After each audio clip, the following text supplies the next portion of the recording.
بسم اللہ الرحمن الرحیم۔ برے کاموں سے بچنے کے متعلق درس تھا۔ آج ہم جس چیز کو اپنے معاشرے میں سب سے پہلے شروع کریں گے وہ ہے قرض لینا۔ لوگ قرض لینے کو بہت چھوٹی سی چیز سمجھتے ہیں اور پھر قرض کے ادا کرنے میں بہت ہی سستی اور غفلت کا معاملہ کرتے ہیں۔ سب سے پہلے تو مانگنا یہ خود معیوب ہے، پھر دوسرا ہے قرض، تو یہ بڑا سخت معاملہ ہے۔ قرض سے بچنا چاہیے اور قرض کی عادت نہیں ڈالنی چاہیے کہ آپ صلی اللہ علیہ وسلم نے فرمایا ہے جو شخص مر جائے اور اس کے ذمہ کسی کا کوئی درہم یا دینار رہ گیا تو وہ اس کی نیکی سے پورا کیا جائے گا قیامت کے دن، جب نہ دینار ہوگا نہ درہم۔ اسی طرح آپ صلی اللہ علیہ وسلم نے فرمایا کہ قرض دو طرح کا ہوتا ہے۔ جو شخص مر جائے اور اس کی نیت ادا کرنے کی ہو تو اللہ تعالیٰ فرماتے ہیں کہ میں اس کا مددگار ہوں،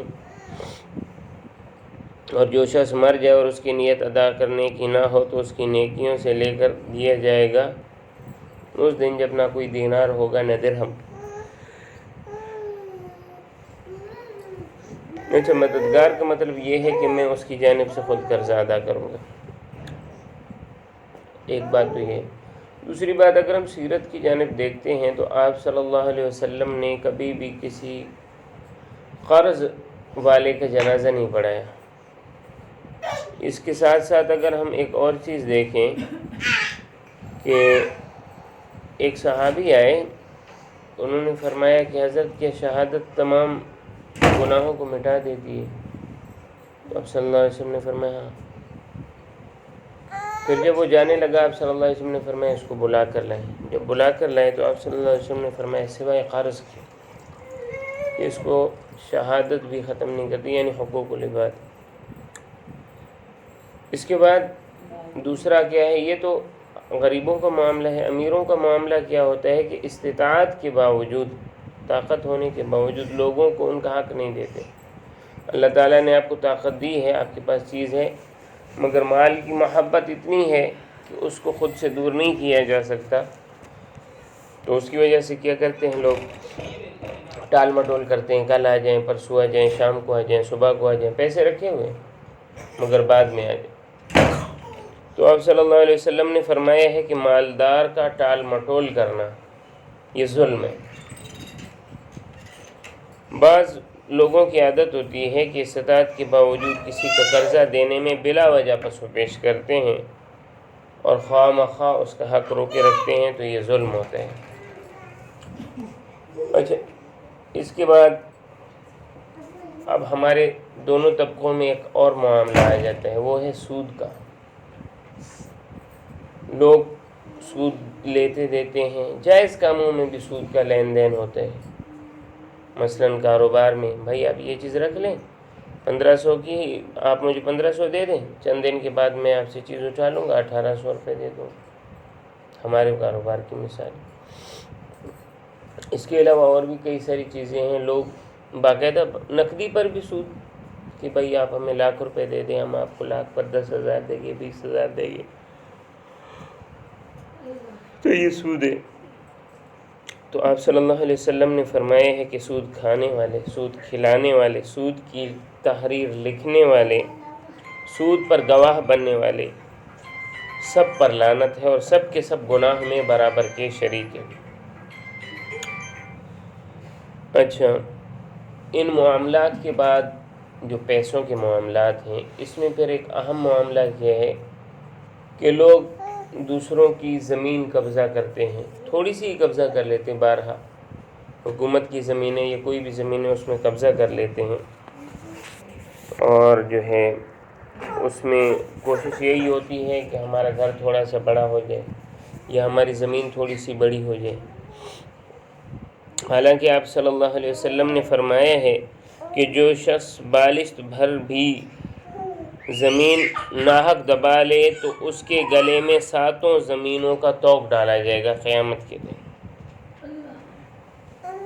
یہ ہو گئے ایسے معاملات جو ہمارے عام معاشرے میں مردوں کے ساتھ منسلک ہیں کہ قرضہ ہے اور سود وغیرہ ہے، ٹال مٹول کرنا۔ اب ہم اپنے معاشرے میں کچھ ایسی چیزیں بیان کرتے ہیں جو ہماری عورتوں کے ساتھ خاص ہیں۔ پہلا کیا ہے، عورت خوشبو کا استعمال کرتی ہے، تیز خوشبو کا استعمال کرتی ہے۔ حالانکہ آپ صلی اللہ علیہ وسلم نے فرمایا کہ عورت اگر غیر محرم مردوں کے سامنے سے گزرے اور اس نے خوشبو لگائی ہوئی ہے تو وہ ایسی ہے۔ اور احادیث میں اس کا ترجمہ کیا گیا ہے کہ وہ زنا کی دعوت دینے والی، زنا کی دعوت دینے والی۔ تو عورت کو کیا چاہیے، چونکہ ہمارے گھر کا ماحول ہے تو اس کے متعلق بتا رہا ہوں کہ جہاں پر اس کا دیور بیٹھا ہو، دیور یعنی شوہر کا چھوٹا بھائی، یا جیٹھ بیٹھا ہو بڑا بھائی، یا بہنوئی ہے، یا چچا زاد ہے، ماموں زاد ہے، پھوپھی زاد ہے، خالہ زاد ہے، یہ چونکہ گھر کے ماحول کے ہوتے ہیں تو ان کے سامنے خوشبو نہ لگا کر گزرا کرے۔ اور اس کے علاوہ جو غیر محرم ہیں، آنا جانا ہے، گھر جا رہی ہیں کسی کے، تو وہاں خوشبو لگا کر نہ جائیں۔ اسی طرح ہماری عورتیں یا ہمارا معاشرہ لباس کا خیال نہیں رکھتا، باریک لباس، چست لباس ہوتے ہیں۔ آپ صلی اللہ علیہ وسلم نے فرمایا بعض عورتیں ویسے تو کپڑا پہنے ہوئے ہوتی ہیں مگر حقیقت میں ننگی ہوتی ہیں۔